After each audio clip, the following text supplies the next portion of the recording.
नमस्कार, फटाफट बुलेटिन में आप सभी का बहुत बहुत स्वागत है। मैं हूं आपके साथ नेहा रेड्डी। चलिए शुरू करते हैं देश दुनिया की बड़ी खबरें फटाफट अंदाज में। स्वास्थ्य मंत्रालय के अनुसार भारत में अब तक 21,393 कोरोना संक्रमित मिले। इनमें से 16,454 एक्टिव, 4,257 स्वस्थ होकर घर लौटे, 681 की मौत। कोरोना वायरस के कारण देश में आए संकट से निपटने की कोशिश कर रहे अमेरिका के राष्ट्रपति डोनाल्ड ट्रंप ने कहा कि देश पर हमला हुआ था। अमेरिका में कोरोना वायरस 47,000 से अधिक लोगों की जान ले चुका है।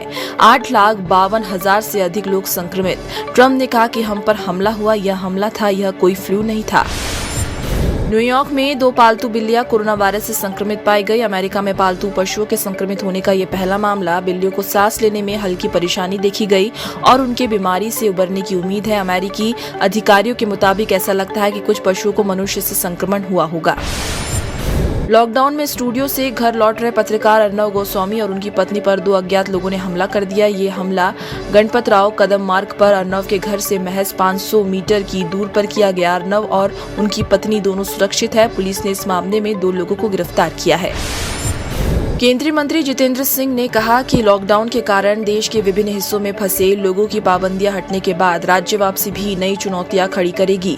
उन्होंने जनप्रतिनिधियों से कहा कि आवाजाही और वापसी केवल छोटे समूह और बहुत ही रणनीतिक तथा विवेकपूर्ण तरीके से हो सकती है। हम जल्दबाजी में कोई खतरा नहीं उठा सकते।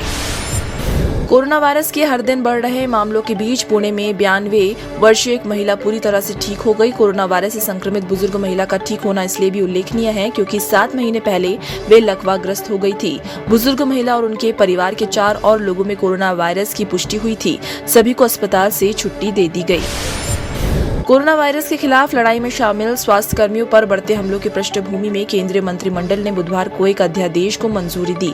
इसमें उनके खिलाफ हिंसा को संज्ञेय और गैर जमानती अपराध बनाया गया है। अध्यादेश में हिंसा करने वालों को 7 साल तक की सजा देने और उन पर 5 लाख रुपए तक का जुर्माना करने का प्रावधान किया गया है।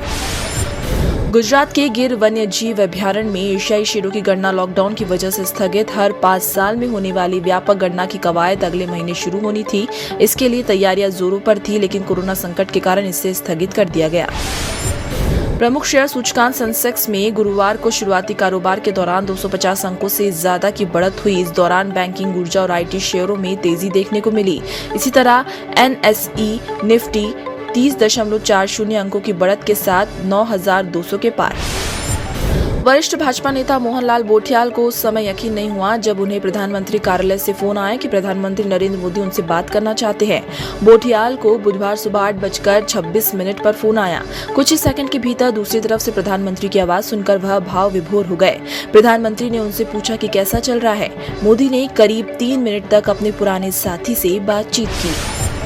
फटाफट बुलेटिन में फिलहाल इतना ही। देश दुनिया की अन्य बड़ी खबरों को जानने के लिए आप सबसे पहले विजिट कीजिए webdunia.com पर और इसी के साथ दीजिए इजाजत। नमस्कार।